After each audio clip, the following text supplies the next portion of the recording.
Well, to start, just wondering what do you kind of expect coming into the season? How do you guys look so far? So far, we look pretty good. Guys showed up in shape. Got a returning quarterback, so that's always nice to have. I always think a second-year starter at quarterback is where the most growth happens. Football is a sport that's driven by the quarterback. Mm-hmm. Got a couple of really good linebackers, had a lot of experience coming back, so the defense should be solid. And then we're going to be solid on the defensive line play with Ryan Byrne and Tyler Mirable. And then in the secondary, we got some guys that have played a lot of football before, so really looking forward to what this year brings us. And obviously, every year college you're going to lose players. Guys like Gallagher that were pretty valuable on offense. Are there people you think have the ability to kind of step in and maybe we didn't know about last year? But absolutely, yeah. Absolutely. You had a good bunch of guys that have been for a couple of years paying their dues. Guys like John May at tight end. He's a 230-pound tight end that can run just as well as Mitch. You just happen to have Mitch ahead of him. Oh, yeah. So he's going to be a first-time real starter this year.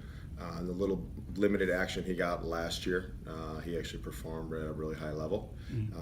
And then you look at the receiver spot, Cam Edwards, Travis Marnell, they got to get a little burn last year, and then this year they got a chance to really get the light on and the focus and the ball thrown to them, so looking to see what they bring.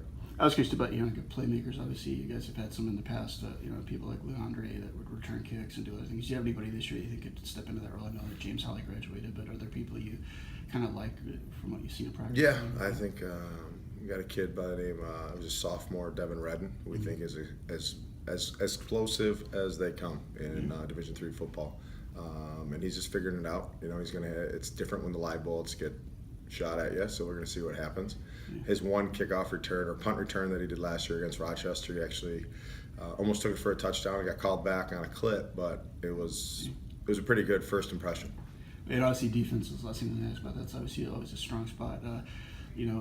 How do you feel like you guys look overall in that area, and who are some people obviously you lost some good players, but you always have some guys like you mentioned coming in. But who do you kind of maybe expect to see some?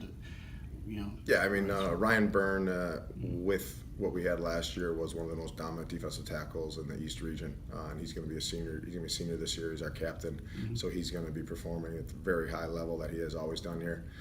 Still having Skylar Williamson in the middle with Will Garrity, who's been a spot starter for the last couple of years, so he has a lot of experience as a senior. Tyler Mirable is going to have a real opportunity this year to really show that I think he can be one of the most dominant defensive ends in our league, if not in the East region. And then the secondary, Scotty Aarons made a lot of plays last year. Dan Jeffrey got a chance. He's going to be a junior, going to be his second year as a starter. And then Devin Redden or some of the other competitions we got in camp. The thing that we always do schematically is we give teams a hard time because of just what we do. Scott, Coach Falone, what he does on the defensive staff and what he does in the scheme-wise, no one else really does it. Yeah. And it's hard for teams to pick up in a 60-minute game. And the league too. I was curious. Obviously, you guys in Hobart have been the class of it, and RPI has been good. How do you think it looks this year? Obviously, you're adding Ithaca, so that's kind of interesting. But yeah, I mean, you're adding a new team in who's always been pretty regularly a top team in the and competitively in the East region. So that's going to be great. It makes the league better. But at the end of the day, anybody in our league can beat anybody in any given week.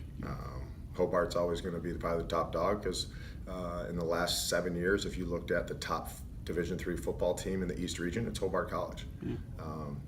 We're right there with them, and we know that's where our expectation is every year.